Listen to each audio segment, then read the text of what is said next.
किसी भक्त ने पूछा गंगा से कि हे गंगा मैया, तेरे अंदर हजारों लाखों लोग नहा करके चले जाते हैं और अपने पाप तेरे अंदर छोड़ जाते हैं, तो तू इन पापों का क्या करती है? गंगा से पूछा कि तू इन पापों का क्या करती है? तो गंगा ने जवाब दिया कि मैं उन पापों को अपने पास नहीं रखती हूँ, मुझसे तो समुंदर लेकर के चला जाता है। समुंदर से पूछा कि भाई तू इन पापों का क्या करता है? तो समुंदर ने जवाब दिया कि मैं भी अपने पास नहीं रखता हूँ, मुझसे तो बादल लेकर के चले जाते हैं। बादल से पूछा कि भाई तुम इन पापों का क्या करते हो? तो बादल ने जवाब दिया कि मैं भी अपने पास नहीं रखता हूँ, मौका और समय देखकर जिसका पाप है उसकी खोपड़ी पे वापस डाल देता हूं। हम सोचते हैं कि भाई हमने तो गंगा नहा लिए, हो गए पापी दूर, लेकिन ये मत भूलना कि पाप कभी हमारा पीछा नहीं छोड़ता, हमारे साथ साथ चलता रहता है। पाप से पूछा कि ऐसी तो कोई जगह होगी जहां तू नहीं आता है? तो पाप ने कहा कि जहां सत्संग होता है, कीर्तन होता है, भक्ति होती है, उस जगह मैं हजारों कोसों दूर हूँ। पाप हमसे हजारों कोसों दूर है भैया। पुण्य कमाने का समय है। जिनको पुण्य कमाए हैं दोनों हाथ उठा करके और एक बार मीठी मीठी तालियां बजाते हुए 1 2 3 4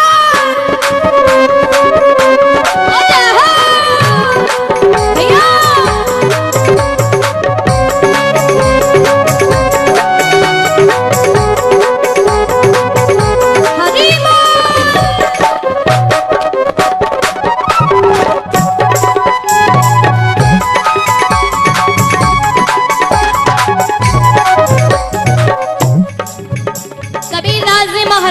मनुष्य को कह दिया नीच।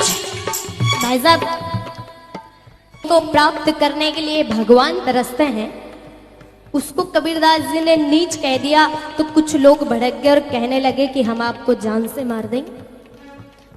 मानव को नीच कैसे कह दिया आपने? क्योंकि बड़े भाग मानुष तन पावा, सुर दुर्लभ सब ग्रंथ ही गावा। ईश्वर भी तरसता है, उसको आपने नीच कह दिया। कबीरदास जी कहते हैं हाँ मैं कहता हूं कि मानव नीच है, मैं मरने से नहीं डरूंगा, तुम मारने से मत डरना, पर पहले मेरी बात सुन लो।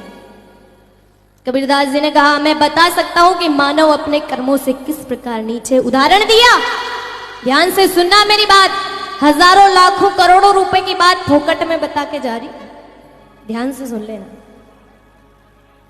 इसका कोई मैं दाम नहीं ले रही हूं, कोई दाम नहीं है, और दाम लग जाता ना तो आज जैसे मंत्री साहब बैठे हैं वहीं मैं बैठी होती। क्या बात है। लेकिन मैं तो इतना कहती हूं, कबीरदास जी ने कहा भैया सबसे पहले एक कुत्ते को बुलाइए।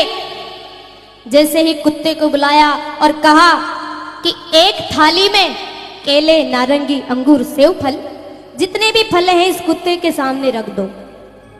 जैसे ही भाई साहब सारे फल लाकर कुत्ते के सामने रखा तो कुत्ते ने खाना तो दूर बल्कि उसकी तरफ देखा भी नहीं, क्योंकि कुत्ते कभी फल नहीं खाते हैं। कबीरदास जी ने कहा समझे? तो सबने मना कर दिया, नहीं समझे। फिर कबीरदास जी ने कहा कि एक मांस की डली लाकर इस कुत्ते के सामने रखो। जैसे ही मांस की डली कुत्ते के सामने रखी तो कुत्ता तुरंत खा गया। कबीरदास जी ने कहा समझे? सबने मना कर दिया, नहीं समझे। तो कबीरदास जी महाराज कहते हैं कि जाओ, जब गांव में मंदिरों में संध्या के समय आरती होती है, झालरें बजती है, तब ये कुत्ते जोर जोर से चीखते हैं, चिल्लाते हैं। ये कुत्ते जोर जोर से चीखते हैं, चिल्लाते हैं, भगवान से हाथ जोड़ करके प्रार्थना करते हैं कि हे भगवान, इन मनुष्यों को तो कुत्ता बनाकर हम कुत्तों को मनुष्य बना दे, क्योंकि इन मनुष्यों का तो भोजन हमने शुरू नहीं करा, पर मनुष्यों ने हमारा भोजन शुरू कर दिया। इसलिए कबीरदास जी महाराज ने मनुष्य को नीच कहा। मानव नीच नहीं, बल्कि मानव अपने कर्मों से नीच हो गया।